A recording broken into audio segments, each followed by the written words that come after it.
Hey guys, it's Eddie and today I am back with another book review for you all. I've done a couple of these before on my channel, but I thought that as a sort of extra I would do another one. It's a book that I've been talking about a lot in conjunction to its latest film release a couple of months ago, so I thought that since I've recently reread the book I would give my thoughts on it, and it is of course Stephen King's It. And I have to say, just as an initial overall thought, I absolutely love this book. It's one of my favourite books of all time. I think that it's just the pinnacle of horror for me, but not only horror, but writing and the writing craft as a whole. I definitely think it's one of Stephen King's best works, but before I give my full analysis, I'll just give you a lowdown on the plot. So this book follows the Losers Club, a group of bullied, unpopular and unfortunate children who live in Derry, Maine in the 1950s. And they form a friendship based on the fact that they are all being haunted and pursued by a shape-shifting clown called Pennywise, or Bob Gray. It's got a couple of different names in the book that don't really become mentioned in the 2017 adaptation. But these 7 kids come together once more as adults to defeat this sinister being once and for all. And that is just the basic premise for this novel. I won't tell you much more. But what I will say first off is this is a huge book. I know it doesn't look big, well it kind of looks big, but it doesn't look that big in this copy, and I tell you this is deceiving because it's 1,100 plus pages long, and although that may ring alarm bells to a couple of people watching thinking, oh my god, that's absolutely massive, there's no way I would be able to sink my teeth into that. Don't worry, I thought that once too, but it is surprising how fast you can find yourself going through it. I think this is because it is just so gripping and so well written. As I said, it's one of the best books I've ever read, and there are reasons for that. I think that the main reason for it is the idea, the actual storyline behind Pennywise, who is just an amazing villain who appears in so many different forms. I mean, Stephen King truly captures your imagination in his descriptions in this book, and yeah, I think that's one of the main reasons for this book being so interesting. But not only that, I think that the characters themselves, the kids, are incredibly well crafted. Each member of the Losers Club stands out for a reason, whether it be Bev, Stanley, Ben, Bill, whoever. They interact in an exciting and effortless way, with all individual and well-established personalities just bouncing off each other within the pages.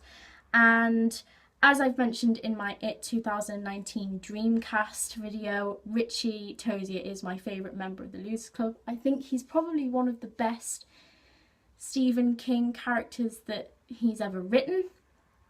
Because he's just so hilarious, and he's just incredibly fun to read. But the dialogue between the Losers Club is funny, it's fast, it's witty and it's memorable. And I think that what is fantastic about this film is that the interactions between these kids can be incredibly heartfelt, but also in the midst of all these terrible encounters with Pennywise in the book, they also provide an element of comedy, which, as I've always said, blends fantastically well with horror. So it's not just an endless gore fest or an endless scare fest. There is actual humour in this book, and I think it breaks up the scary parts really well, and it makes it not only an interesting book to read but a fun book to read too. So what I also loved about this book is the flitting between the adult and child counterparts of the Losers Club in the structure of the book. So the timelines of the adult Losers Club and the child Losers Club run against each other in the book, and they sort of alternate between each other, and I think that really provides you with the sense of wanting to find out how these people as adults could get to this point of having to come back together and defeat this sinister entity which is just never really left their minds. It's been buried for a long, long time, but they know that they have to come back together and defeat it. And you really provides that driving point for you wanting to read more and wanting to find out what happened to them as kids, what terrible things did they endure, so that you can sort of get behind them and support them as characters in defeating Pennywise. I think that the very precise placement of flashbacks and the present day, and the intersplicing between them, and the alternating, and the way that these moments often flow into one another, keeps you rooted and completely on your toes throughout the novel. And I think that it's just interesting. I think that Stephen King is able to use language very well, and he's able to just lilt between these timelines seemingly effortlessly.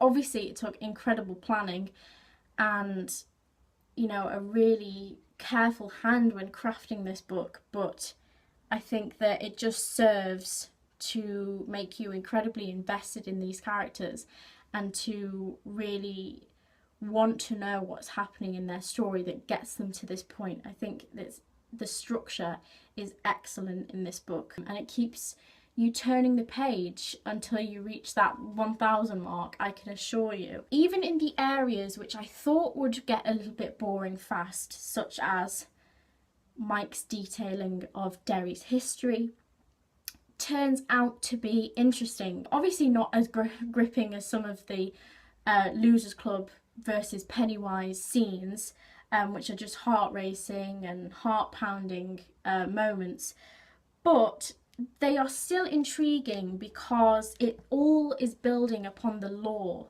of Pennywise, which Stephen King has created, and it's just a fascinating subject. Even the backgrounds of more extra characters, such as Patrick Hockstetter. I remember that Stephen King in the book spends a lot of time telling you and detailing about Patrick Hockstetter, who is one of the bullies that goes after the Losers Club, his childhood and his psychopathic tendencies, his sociopathic tendencies, and that is just fascinating. You don't expect it to be so fascinating because it breaks away from the action, but it still is. I think that there's just nothing boring in this book, really. Even the parts that I expected to be a little bit tedious turned out not to be, because they're all building upon this world of Derry and this history of Derry and Pennywise, and it really doesn't get a lot more interesting than this. It's just fascinating, the world that Stephen King has created. I do, just to sum up, think that this is one of Stephen King's best works, with really lovable, really interesting characters that you care for. It's got a racing, brilliant plot structure and presentation, and it's got a phenomenal but still oddly funny main villain in the form of Pennywise. And that's the thing. I think when you see Pennywise, you just think, oh, he's terrifying.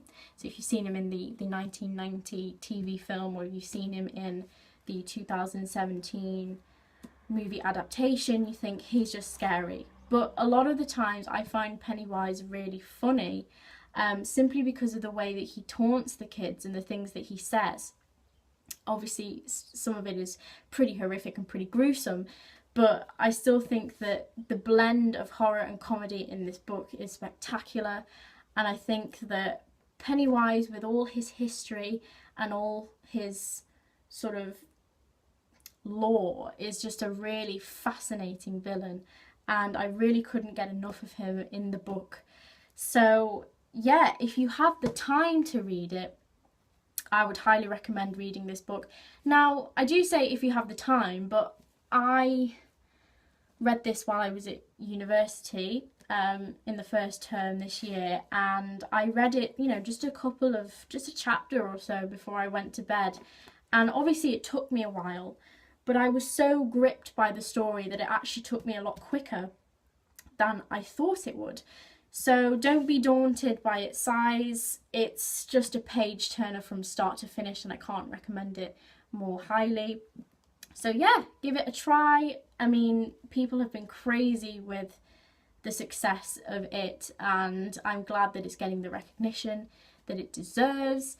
But if you fancy giving its original source material a go, I cannot recommend this book any more highly. So thanks so much for watching this book review, guys. I hope you've enjoyed it, and yeah, give it a go. It's a really fantastic novel. But thanks for watching this. You can always request movies for me to review by commenting below or messaging me on my Tumblr. Link is always in the description. That is it for now. Thanks for watching, guys, and I'll see you in the next review. Bye!